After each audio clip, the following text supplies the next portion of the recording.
लग्नानंतर अनेक गोष्टी बदलतात, पण काही चवी मात्र मनात कायम तशाच राहतात. आज पुरणपोळी बनवताना आईची आठवण आली. आई स्वयंपाकघरात पुरण तयार करायची आणि आम्ही सगळे भावंड तिच्या भोवती फिरायचो. सण असला की आई पाटेच उठायची, डाळ शिजवायची आणि संपूर्ण घरात गुळाचा गोड सुगंध पसरायचा. आम्ही सगळे तिच्या मागे मागे फिरायचो. आई अजून किती वेळ लागेल असे प्रश्न तिला 10 वेळेस विचारायचो. त्यानंतर गरमागरम पुरणपोळी थेट तव्यावरून ताटात यायची.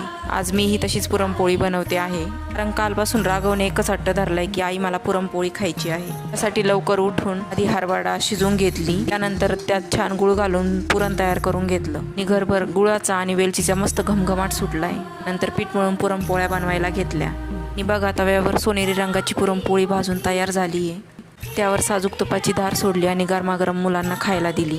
काही पदार्थ फक्त पोट भरत नाहीत, ते जुन्या आठवणींना जिवंत करतात.